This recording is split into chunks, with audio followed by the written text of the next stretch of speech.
Seorang oknum anggota Brimob Bribda MS ditetapkan sebagai tersangka setelah diduga menganiaya seorang pelajar berusia 14 tahun hingga meninggal dunia di kota Tual, Maluku.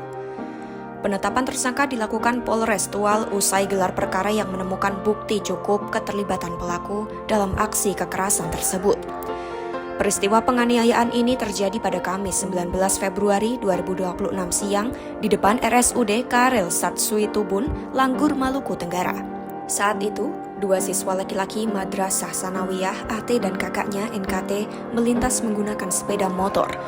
Menurut keterangan ayah korban Rijik Tawakal, keduanya meminta izin pergi ke pusat kota karena sedang libur sekolah bertepatan awal Ramadan.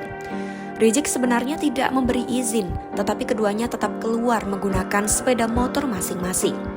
Saat korban melintasi RSUD Karel Satsui Tubun, terduga pelaku berusaha mengadang keduanya, lalu memukul kepala mereka menggunakan helm baja. Korban dituduh sebagai bagian dari rombongan balap liar. Berdasarkan keterangan keluarga, korban dipukul di bagian wajah ketika sedang mengendarai sepeda motor. Pukulan itu membuatnya pusing, terjatuh, lalu kepalanya menghantam aspal. Sepeda motor yang dikendarai AT kemudian melaju tak terkendali dan menabrak kakaknya hingga NKT terjatuh ke semak-semak.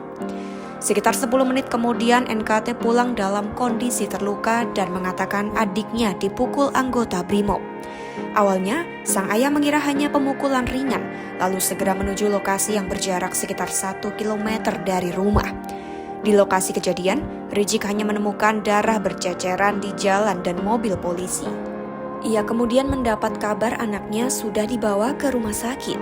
Di RSUD Karel Satsui Tubun, AT ditemukan tidak sadarkan diri dengan wajah penuh darah. Rijik bersama NKT sempat menuju asrama Brimob untuk mencari pelaku yang membuat anaknya terluka parah. Meski tidak ada yang mengaku, NKT mengenali wajah pelaku dan menunjuk Bribda MS. Namun anggota Brimob tersebut menyangkal tuduhan itu. Rijik lalu menyuruh anak tertuanya kembali ke lokasi kejadian. Di sana NKT menemukan bagian helm baja yang diduga digunakan untuk memukul adiknya. 6 jam setelah kejadian, sekitar pukul 13.00 waktu Indonesia Timur, AT meninggal dunia akibat luka yang dialaminya. Sementara NKT mengalami patah tulang tangan kanan dan masih menjalani perawatan intensif.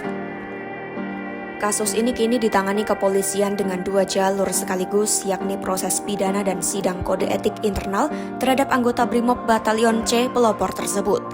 Kabid Humas Polda Maluku Kombes Pol Rositah Umasugi pada Sabtu 21 Februari 2026 menyatakan proses hukum kini ditangani lebih lanjut oleh kepolisian daerah.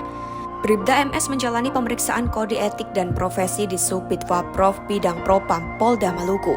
Menurut Rositah, langkah tersebut merupakan bentuk komitmen Polri dalam menindak anggota yang melanggar disiplin dan etika.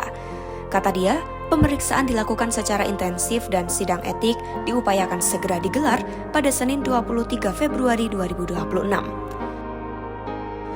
Atas dugaan kekerasan yang dilakukan seorang anggota Brimob tersebut, Mabes Polri menyampaikan permintaan maaf.